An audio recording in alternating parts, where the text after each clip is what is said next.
नमस्कार दोस्तों। मैं आप लोग के लिए बहुत ही खुशखबरी न्यूज़ लेकर आया हूं।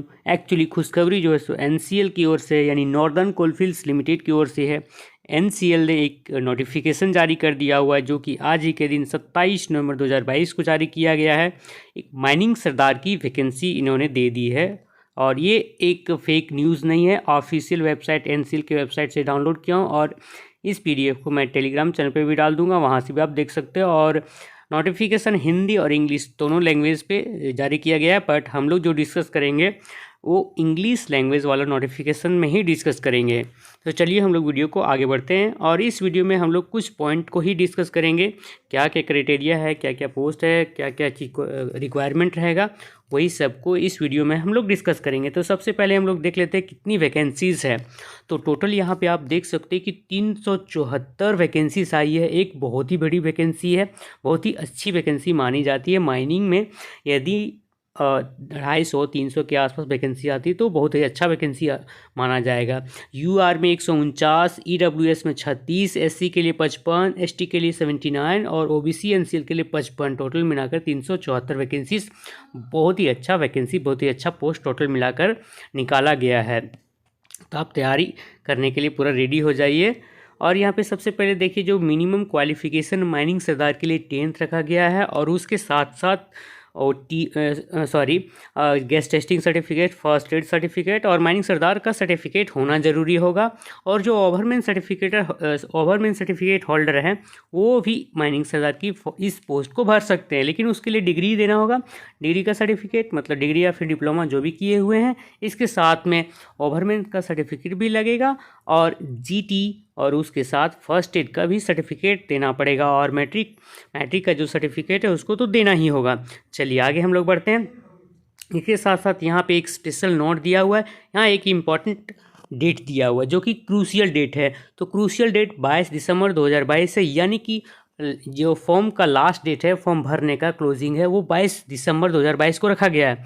और जो यदि एज की बात करें, जिसका 18 साल हुआ है कि उससे कम है, तो वो जो डेट माना जाएगा 22 दिसंबर को ही माना जाएगा। और लास्ट मतलब जो मैक्सिमम एज है, मैक्सिमम 30 साल का एज है, तो 22 दिसंबर 2022 तक उसको माना जाएगा। यदि उसके पहले अगर वो ज़्यादा का हो जाता है तो वो उस मतलब एलिजिबल नहीं होगा इस फॉर्म को भरने के लिए। तो वो डेट है 22 दिसंबर 2022, जो कि यहाँ क्रूशियल डेट कहा गया है। चलिए आगे हम लोग बढ़ते हैं। रिजर्वेशन तो ऊपर में ही देख लिया किस पोस्ट के लिए कितना यहाँ पे रिजर्वेशन निकाला गया है। अब यहाँ पे आप देख सकते हो कि एज लिमिट के लिए हर कैटेगरी के लिए कितने कितने रिलैक्सेशन यहाँ पे दिया गया है। तो जनरल के लिए तो कोई एज रिलैक्सेशन नहीं मिलता है, एसटी एससी 5 साल, ओबीसी के लिए 3 साल यहाँ पे एज रिलैक्सेशन मिल जाता है। यहाँ पे क्रूशियल डेट देख सकते हो 22 दिसंबर 2022 ही मेंशन किया गया है। और मिनिमम एज है इस फॉर्म को भरने के लिए 18 साल, मैक्सिमम एज है इस फॉर्म को भरने के लिए 30 साल और डेट माना जाएगा 22 दिसंबर 2022 दोनों रूपों में। चलिए आगे हम लोग बढ़ते हैं। और कैंडिडेट का डेट ऑफ बर्थ जो है सो मैट्रिक का सर्टिफिकेट के हिसाब से उसको माना जाएगा, जो कि मैट्रिक का सर्टिफिकेट में जो डेट ऑफ बर्थ होगा वही उसका डेट ऑफ बर्थ कंसीडर किया जाएगा। इसके बाद यहाँ हम लोग बात करेंगे एप्लीकेशन फ़ीस की। तो यहाँ देख सकते हो टोटल जो एप्लीकेशन फ़ीस रखा गया 1000, लेकिन यहाँ पे उसमें से 18% जीएसटी जोड़ करके 180 जीएसटी ले रहा है और टोटल यानी कि टोटल फ़ीस जो है सो 1180 देना पड़ेगा ओबीसी एनसीएल और जनरल कैटेगरीज लोग के लिए। लेकिन एसटी एससी और डिपार्टमेंटल कैंडिडेट जो होंगे तो उसके लिए कोई यहाँ पे चार्जेस नहीं लगेगा। डिपार्टमेंटल कैंडिडेट कहने का मतलब जो है सीआईएल में कहीं भी काम कर रहे हो या उसके सब्सिडरी कोई भी कोल इंडिया का सब्सिडरी कंपनी में वो काम कर रहा हो, तो वो उसके लिए कोई फ़ीस यहाँ पे नहीं ले रहा है।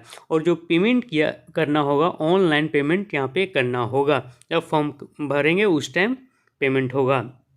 चलिए आगे बढ़ते हैं। यहाँ पे इसका एग्ज़ाम जो है सो सीबीटी के हिसाब से ऑनलाइन लिया जाएगा, कंप्यूटर बेस्ड एग्ज़ाम होगा।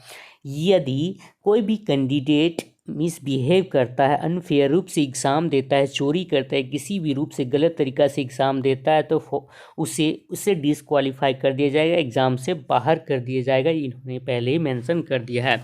इसके बाद यहाँ पे आगे हम लोग देखते हैं कि कौन कौन एलिजिबल है सीबीटी में बैठने के लिए। तो स्क्रूटनी होगी फॉर्म भरने के बाद, और जो कैंडिडेट इस पोस्ट के लिए एलिजिबल होगा वही सीबीटी एग्ज़ाम के लिए बैठेगा। इसके बाद टेस्ट देने के बाद जो क्वालिफाइंग मार्क्स है, कट ऑफ मार्क्स है, तो उसी के हिसाब से उसका स्कोर दिया जाएगा, जो कि नीचे हम लोग देखेंगे। इसके बाद हम लोग देखते हैं टोटल जो क्वेश्चन पूछा जाएगा, 100 क्वेश्चन वहाँ पे पूछा जाएगा, और टोटल 100 क्वेश्चन में प्रत्येक क्वेश्चन जो है सो 1 नंबर का रहेगा, मतलब 100 क्वेश्चन 100 नंबर। और यहाँ पे टोटल जो है सो 90 मिनट का समय यहाँ पे दिया जाएगा, और एक बैठक में, मतलब आपको ये नहीं कि फर्स्ट सिटिंग सेकेंड सिटिंग में, ऐसा नहीं, सिर्फ एक बैठक में 90 मिनट में 100 क्वेश्चन सॉल्व करने हैं।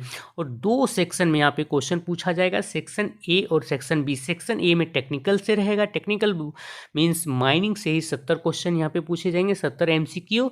और जो जनरल अवेयरनेस है, जनरल जी के, आपका मैथ, रीजनिंग, टोटल इससे 30 क्वेश्चन यहाँ पे पूछे जाएंगे। टोटल 100 क्वेश्चन हो गए। तो 100 क्वेश्चन में आपको कोई भी रॉन्ग करने से आपकी नेगेटिव मार्किंग नहीं होगी, छोड़ने से भी नेगेटिव मार्किंग नहीं होगी, कोई उसका पेनल्टी नहीं है। इसके बाद जो क्वेश्चन पेपर रहेगा बायलिंगुअल मींस 2 लैंग्वेज में यहाँ पे क्वेश्चन दिया जाएगा, इंग्लिश और हिंदी लैंग्वेज में, दोनों में रहेगा।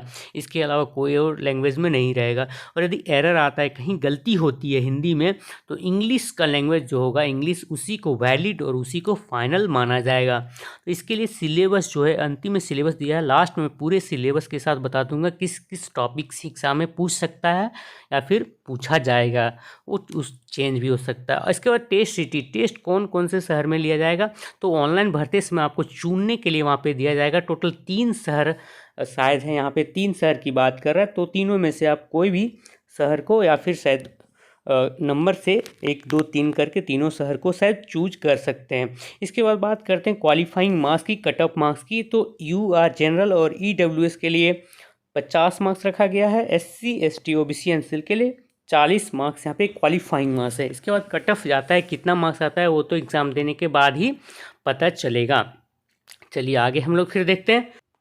और भी बहुत सारे पॉइंट्स हैं जो कि आप पीडीएफ में खुद से पढ़ सकते हैं, मैं इतना सारा वीडियो में नहीं बता सकता, वीडियो बहुत ज़्यादा लंबा हो जाएगा, टोटल चीज़ बताना मुश्किल है।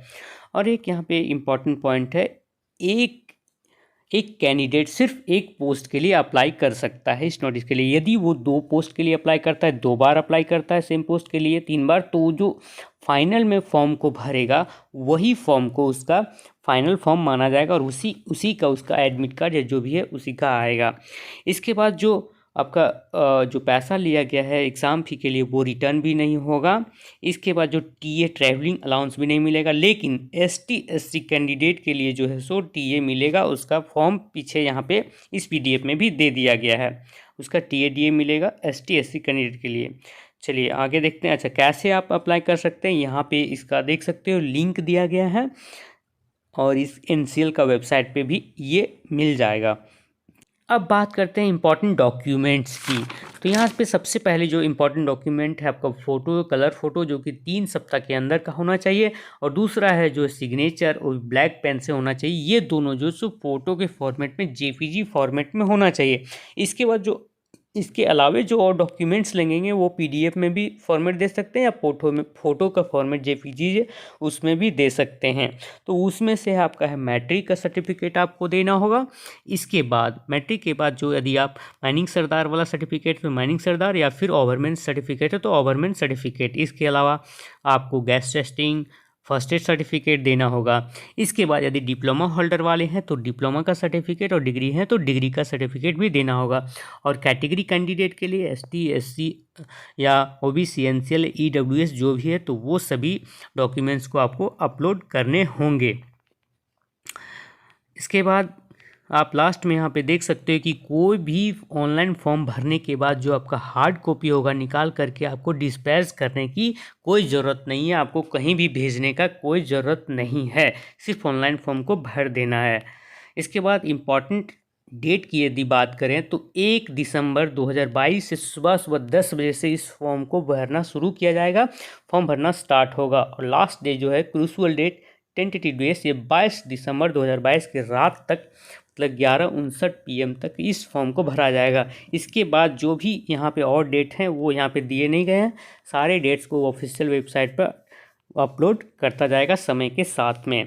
यहाँ पे बहुत ही इंपॉर्टेंट पॉइंट है, जो एनसीएल का डिसीजन होगा वो बहुत ही फाइनल डिसीजन होगा, यानी उसका एलिजिबल है कि नहीं, वो रिजेक्ट कर सकता है फॉर्म को, एग्ज़ाम दे सकता है कि नहीं दे सकता है, किस प्रकार से उसको सिलेक्शन करना है, फॉल्स इन्फॉर्मेशन दिया है कोई कैंडिडेट, तो ये प्रकार का जो भी नोटिस है वो एनसीएल का डिसीजन फाइनल माना जाएगा। चलिए अब सिलेबस की बात करते हैं। यहाँ पे माइनिंग सरदार के लिए मैं माइनिंग सर्वेयर का बात नहीं करूँगा। सबसे पहले जो है सो सेक्शन 1 के लिए 70 क्वेश्चन जो रहेगा टेक्निकल से, माइनिंग से। तो यहाँ पे ओपन कास्ट कोल माइन से रिलेटेड सबसे पहला दे दिया है, coal bench formation, dump management, haul road से रिलेटेड। ये तो बहुत ही इंपॉर्टेंट टॉपिक्स हैं, इस एग्जाम में क्वेश्चन रहता ही है। दूसरा है शॉर्ट फायरिंग और ट्रांसपोर्ट यूज एक्सप्लोसिव मतलब जो ब्लास्टिंग से रिलेटेड पॉइंट्स हैं उससे यहाँ पे इन्होंने दिया है इसका टॉपिक। इसके बाद safety issues in open cast, transport of material, इन सभी चीज़ों में भी एक्सीडेंट होता है। इसके बाद working at heights, marching and deployment of heavy machine, इन सभी से टॉपिक से आपको मशीनरी सब बुक में आपको मिल जाएंगे। इसके अलावा preliminary idea about reclamation, operation in open cast mine, reclamation फिर से वहाँ पे यदि ओपन कास्ट माइन चला करके ओबी में पेड़ पौधा को लगाया जाता है तो उसके बारे में भी कुछ आइडिया। इसके बाद preliminary understanding about SMP, safety management plan का एक रेगुलेशन 104 में दिया हुआ, उससे रिलेटेड ये बहुत ही इंपॉर्टेंट टॉपिक है। इसके बाद CMR 2017, बायलॉज, जितने भी बायलॉज आते रहते हैं, ये माइंस एक्ट 1952 हो गया, इसके अलावा माइंस रूल 1955 हो गया, और इन सभी से जो भी सर्कुलर्स हैं ये। इसके अलावे आपको जो ड्यूटीज़ है माइनिंग सरदार और शॉर्ट फायरर का ड्यूटी जो है सो बहुत ही अच्छे से इसको देख लेना होगा, पढ़ लेना होगा। इसके बाद राइटिंग रिपोर्ट्स, जो भी रिपोर्ट लिखा जाता है उन सभी के बारे में। और इसके अलावा भी कुछ बहुत सारे टॉपिक्स है जिससे एग्जाम में पूछा जाता है भी और पूछ सकता है, यहाँ पे इन्होंने मेंशन कर दिया है।